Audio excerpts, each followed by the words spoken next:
Welcome to Real Flix Reviews. We're like a book club for people who hate reading. This month, it's our guilty pleasure movies. That's movies you know that suck that you still enjoy. This month, I picked The Beastmaster, made in 1982 with Rip Torn, Tanya Roberts, and Mark Singer. This week, we have Jonathan Charney, James Stevens, and the man in the lower left-hand corner is Ryan Preston.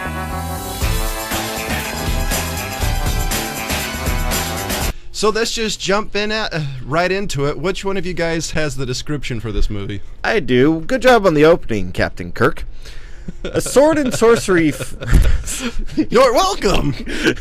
A sword and sorcery fantasy about a young man's search for revenge. Armed with supernatural powers, the handsome hero and his animal allies wage war against marauding forces. I think you had way too much fun reading that. Oh yeah, that was so campy of a description. What the hell? Okay, I want to since I picked this movie and there's really no defending a guilty pleasure. Oh come on. I want to go first. I'm gonna defend mine.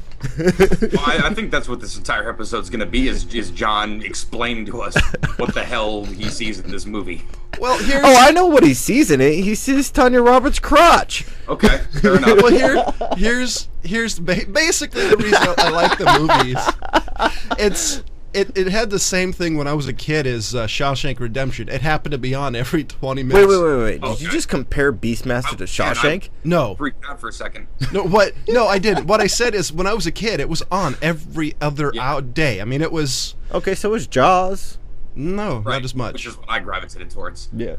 I just happen to like, Leprechaun. No, Critters. Critters was on all the time. But Critters is about the same as this movie. Okay. Critters 4, All right, come on, go on. Lost Okay. in Space. Yeah, that's great. This movie is just, it's campy as all hell. There's extreme amount of plot holes, but it's just an entertaining movie. It is just the random amount of stuff though, like James said earlier, is like 1 minute Tanya Roberts has underwear, the next minute she doesn't, and then it goes to Rip Torn, and it just... Well, I mean, after everybody's seen it, she might as well put underwear on.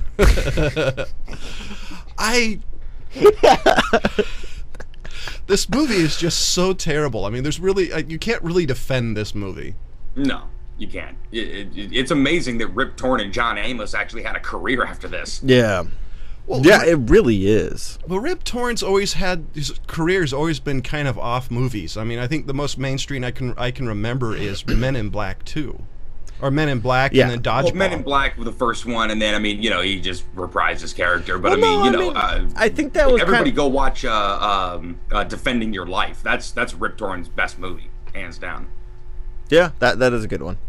I actually gotta say, I do enjoy Rip Torn as an actor. He does not do high-quality movies, usually.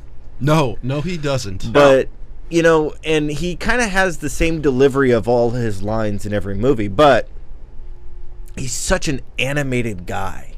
Yeah, Rip Torn is Rip Torn. It adds so much to whatever he's doing. I mean, I really enjoyed him as, in Men in Black, and all the Men in Blacks, basically. I think he's in 1 and 2. He's not in the last one. The last one, he wasn't, yeah. But, I enjoyed seeing him actually do more of a blockbuster movie rather than more of the silent B release. I actually don't know if this one was in theaters or not, but my favorite thing about this whole movie is the temple. How, if you look at, the couple of things about it is the first 5 steps are normal steps, then they get, smaller as they go up. And then it's called perspective. It's not supposed to be that obvious. Right. Well, I mean, the first 15 seconds of the movie was that shot of the gate and the thing, and the first thing I thought was this looks like it's out of History of the World Part 1 or that's what I was thinking. Brooks, parody. Yeah, they probably did borrow some set from their Rip Torn's. Hey, the Mel. whole movie looked like it had a budget of about $18. In 1982, $18 was a lot. I mean, the greatest thing I thought was when they closed the gate, and then you see Dar just kind of leapfrog over the gate. It's really? Are you kidding me? That's how tall that gate is? It wasn't really a leapfrog. It reminded me from all the perps running on those the Cops TV shows. He kind of did that thing. Yeah. Yeah, it's about the same size as a 6-foot fence, And And the other thing I liked about that temple is if you looked, there's a section where there's a giant hole in the temple, like somebody played Punched too hard. Yeah, there really is, and you can almost see the plywood. Yeah. Well, I mean, yeah, there's a bunch of those little, just like, what the hell is going on? When they were in the jail cell, they broke into the jail cell, big door, but there's a secret escape. Yeah. Well, it's not really secret. I mean, there's got to be something under that. Well, I like the fact that he's sitting there and he's trying to close it and it won't close right, but this little 8-year-old kid was able to lift that thing and he can't figure it out. So then he takes his sword and I chop you, and then all the water goes pouring down the hole that he just sent everybody down. Along with his tiger. Yeah. Well, he doesn't really care about the tiger. Tiger died 2 years later. Which is true. Assholes. I cannot believe you guys killed a tiger. That's true. It's because of for this movie. According to everything I've read and Snopes, Wikipedia, and IMDb, it talks about how the dye was toxic. Tiger. Yeah. The dye was toxic for the tiger, and they painted the tiger black because they couldn't find a black panther. Really? You find a Bengal tiger, amazingly trained. If you watch throughout this movie, that tiger mauls a bunch of people, and obviously it didn't kill them.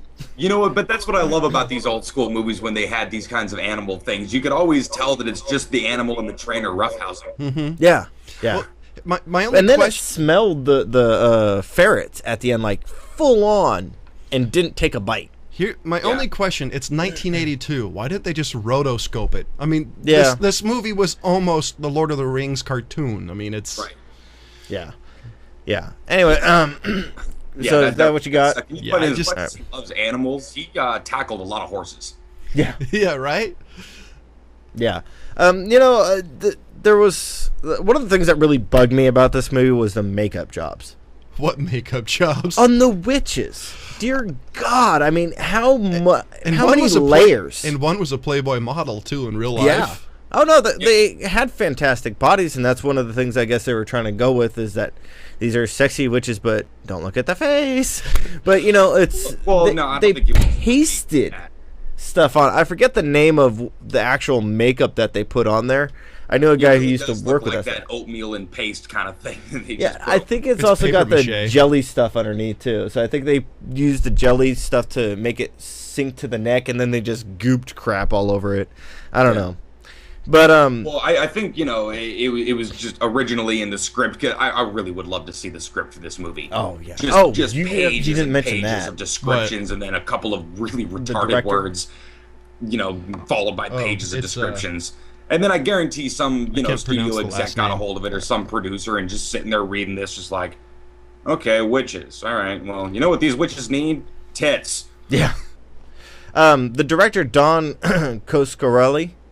I guess John was telling me that he passed up the script for Conan. Yeah. The Barbarian because he thought it wasn't good enough. He thought the script was bad. And this movie is probably on the same level, if not a little worse in certain ways than Conan. I would say it's worse. So I don't 100% disagree. It's hard to go worse, but I think it's a little bit worse. Maybe soon after they killed a tiger. Turned down the Conan thing, he just started letting his 10-year-old kid pick the scripts for him. I think what it was is that he's like, I passed up Conan. I'm an idiot. I might as well take this movie. Wait, did Conan come out before? Yeah, it was like a year or two before, wasn't it? 80? Okay, so he actually 79? probably saw. Well, I mean, a year or two. You don't really get a chance to see the success. You're probably already. Well, if you see the blockbuster, because I know Conan was a blockbuster release, but. Oh yeah, that was one of the launching pads of Arnold Schwarzenegger's career. Yeah.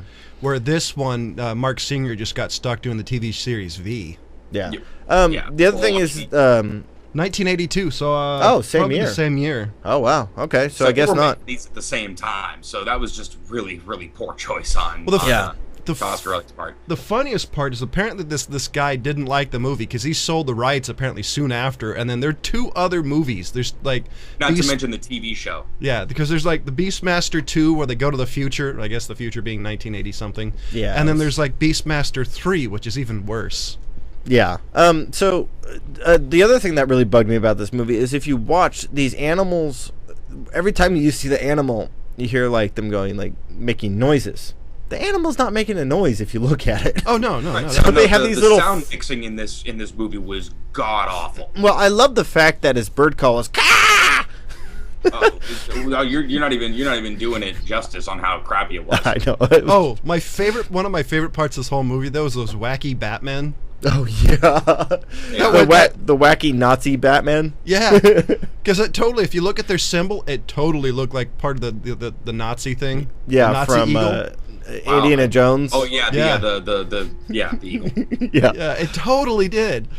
Then, so the other thing that I had an issue with is